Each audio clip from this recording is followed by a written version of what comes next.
Bismillahirrahmanirrahim. Alhamdulillahirabbil alamin. Allahumma shalli wa sallim ala sayidina Muhammadin miftahi babi rahmatillah adada ma fi ilmillah salatan wa salaman daimaini bidawami mulkillah wa ala alihi wa sahbihi. Assalamualaikum warahmatullahi wabarakatuh. Senang berjumpa dengan Anda kembali.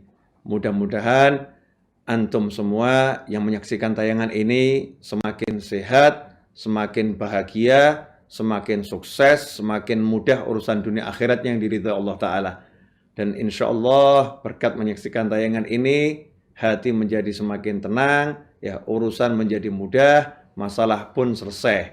Dan terhindar dari bencana dunia maupun akhirah. Amin, Allahumma amin. Saudaraku yang dimuliakan Allah, kita bertemu kembali dalam kajian kitab Al-Hikam dan ini episode yang ketiga.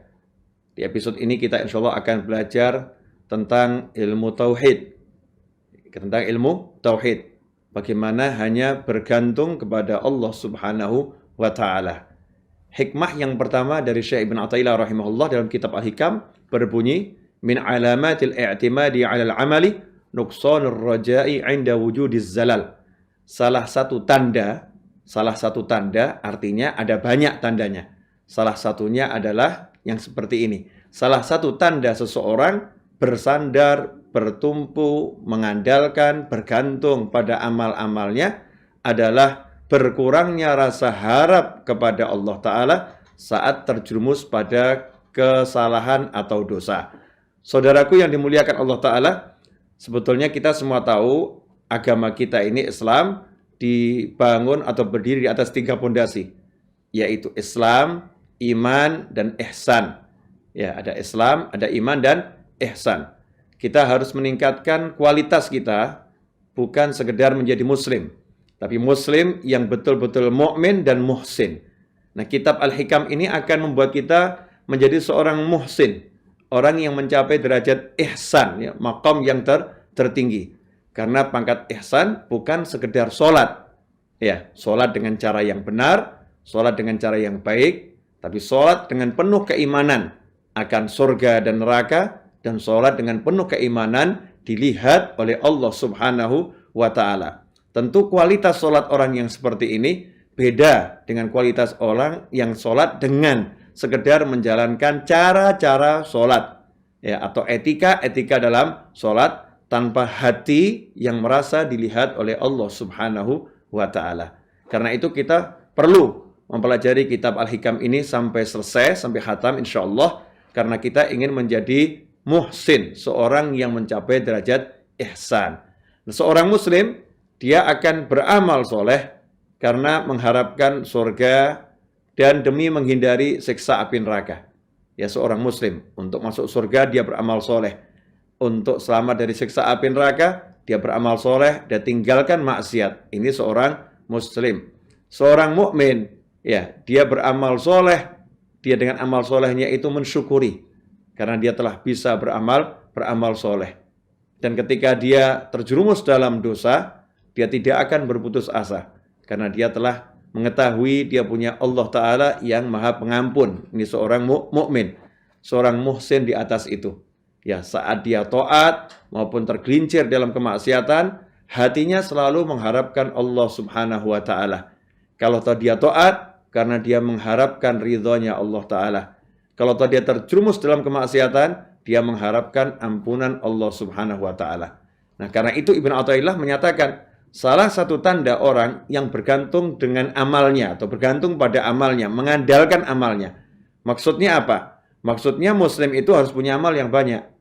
Ya, muslim harus punya amal yang banyak, amal yang hebat, amal yang berkualitas, dan kuantitasnya juga hebat. Akan tetapi, jangan jadikan amalmu sebagai sandaran. Karena sandaran itu hanya Allah Subhanahu wa Ta'ala. Ya, yang bisa kita jadikan sandaran, pegangan, andalan, hanyalah Allah Subhanahu wa Ta'ala. Amal tidak bisa jadi sandaran. Ya, karena amal adalah makhluk, amal adalah ciptaan. Sementara Al-Khaliq wallah, penciptanya adalah Allah Subhanahu wa Ta'ala. Allah menyatakan dalam Al-Quran, surat yang kalau kita baca sampai khatam, surat ini, surat Al-Ikhlas, kita mendapatkan pahala seperti membaca sepertiga Al-Quran.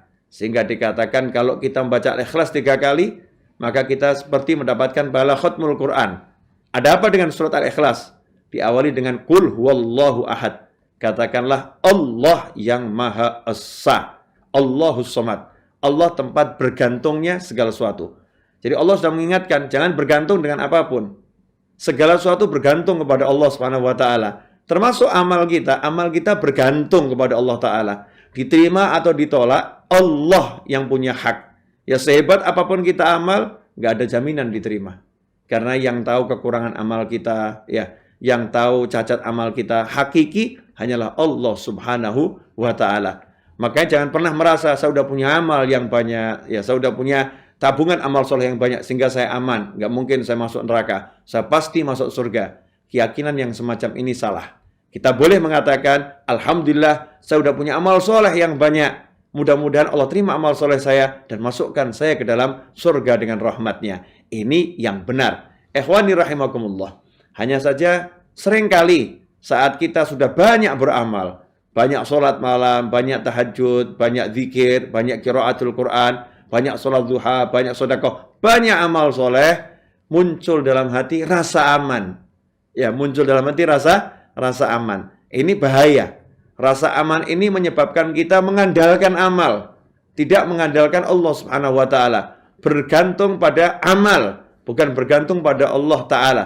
Sehingga seringkali kita melihat orang-orang yang amalnya di bawah kita, atau naudzubillah min dzalik, orang-orang yang terjerumus dalam kemaksiatan, seakan-akan kita mengatakan, saya ahlul jannah, saya penghuni surga, engkau ahlun nar, engkau penghuni neraka. Naudzubillah min dzalik. Kita telah mengandalkan amal kita dan kita telah menilai orang lain tempatnya di neraka karena punya amal yang lebih sedikit dari kita. Ini kesalahan fatal. Kita tidak boleh melihat seperti itu.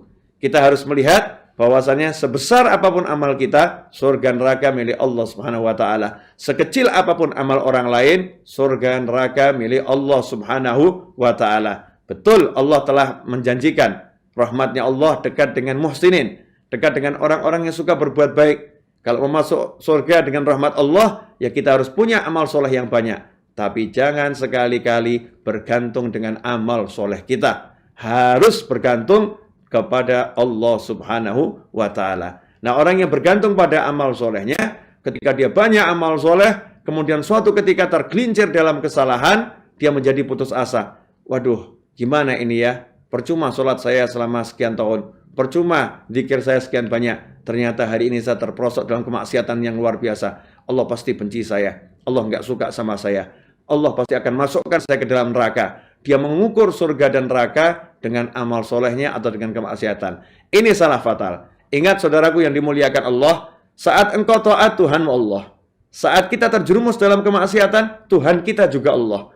Lantas bagaimana sikap kita? Kalau taat, syukuri. Ya, dan terus kejar taat itu sebanyak mungkin. Kalau kita terjerumus dalam kemaksiatan, jangan berputus asa. Ya, jangan berputus asa, langsung datangi Allahnya. Minta maaf, minta ampun kepada Allah Subhanahu wa taala, pasti Allah akan mengampuni. Pasti Allah akan memaafkan. Karena itulah Allah taala menjanjikan ampunan buat orang-orang yang mau minta ampun. Bahkan orang-orang yang tobat yang minta ampun pada Allah taala, ulaika, mereka lah orang-orang yang Allah rubah catatan keburukannya semua menjadi catatan kebaikan. Itulah hebatnya Allah taala. Itulah bentuk kasih sayang Allah yang unlimited, Maha Pengasih, Maha Penyayang. Yang berbuat dosa yang minta maaf, bukannya dihukum, justru diampuni dan diberi bonus. Upaya minta maafnya itu menjadi amal soleh. Istighfarnya menjadi amal soleh. Itu menjadi pahala. Karena itu jangan pernah putus asa. Seburuk apapun kita punya Allah Ta'ala. Minta ampunlah pada Allah. Mendekatlah pada Allah Subhanahu wa Ta'ala. Dan jangan bergantung kepada apapun, kepada amal soleh atau apapun. Ikhwani rahimakumullah. Ini mukadimah dari hikmah yang pertama. Ya, hikmah yang pertama mengatakan salah satu tanda seseorang yang bergantung kepada amalnya adalah berkurangnya rasa harap kepada Allah saat terjerumus dalam kesalahan. Apa yang saya sampaikan ini baru mukadimah menjelaskan hikmah yang pertama itu. Insya Allah episode berikutnya kita akan belajar masih di hikmah yang pertama ini, tapi dengan penjelasan yang lebih luas. Semoga berkah dan manfaat. Jangan lupa setelah Anda saksikan tayangan ini, Anda share, bagi kepada orang banyak. Ajak yang lain untuk ikut menonton juga, untuk belajar juga. Subscribe di channel YouTube saya, Habib Novel Alidrus. Ya, subscribe agar nanti kalau ada tayangan baru, Anda dapat notifikasi. Jangan lupa kasih komentar. Suka nggak suka, kritikan apapun, tuliskan. Ya, di komentar di video ini. Biar saya bisa belajar akan kekurangan-kekurangan saya dan bisa menampilkan yang lebih baik lagi. Semoga berkah dan manfaat. Insya Allah kita bertemu pada episode yang keempat. Wassalamualaikum warahmatullahi wabarakatuh.